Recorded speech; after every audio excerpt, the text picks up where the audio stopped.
Hello and welcome to Simple or Not Kitchen. I'm Melissa St. Ode. And today we are talking about reusing jars and cans in the kitchen. I keep so many of these jars and cans around in the kitchen to reuse because they come in so handy. One of my favorite things to do with reused jars is to just simply use them to organize things in the kitchen. We keep our coffee and our corks, yes, I reuse the corks as well, in the kitchen. We just keep them in some jars. Also, you can use them to store your kitchen utensils. I keep my spatulas in one jar. I keep my various chopsticks in a repainted can, and they just help to really reorganize your kitchen.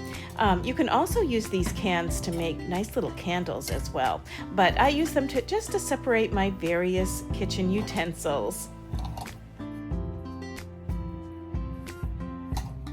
With just a little bit of paint and maybe a label or two, you can transform these jars into handy storage containers. I like to use them for things like snacks in the kitchen, or for separating various nuts, like separating peanuts from cashews.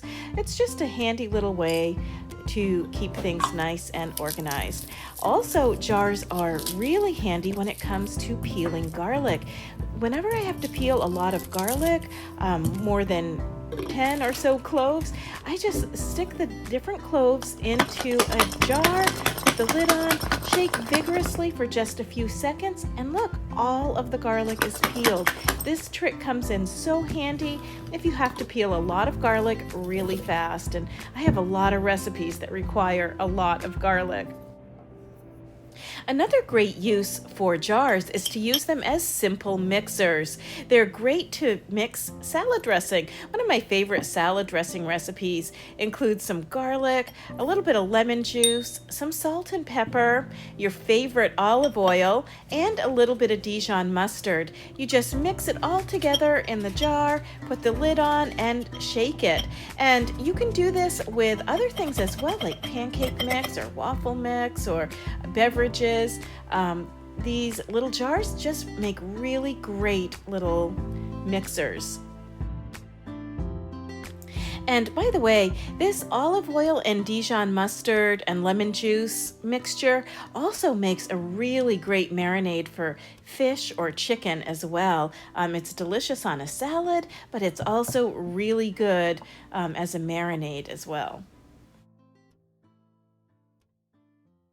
You can also use a jar to make whipped cream.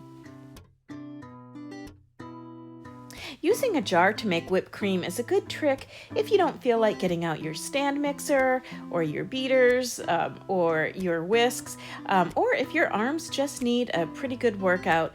Just pour it into the jar, put the lid on, shake pretty vigorously. You have to shake for probably about 5 to 10 minutes before it starts to turn to whipped cream. Of course, if you keep shaking, the fat will separate from the liquid and you will have butter. And this method turns out a really nice whipped cream that's perfect for your afternoon latte or hot cocoa.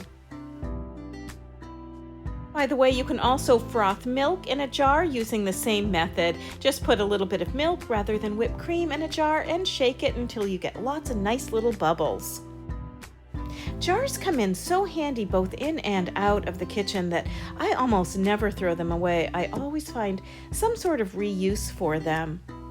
I love to propagate my plants, and there's no better use for a jar than putting a simple macrame hanger on it and using it to propagate your plants. Or brighten an area that needs a little bit of color. With this jar, I just put a simple little macrame hanger on it and put one of those little tea lights inside, and instant light. If you try any of these ideas, let me know how they turned out. More recipes, articles, and videos are at PennellCentral.com.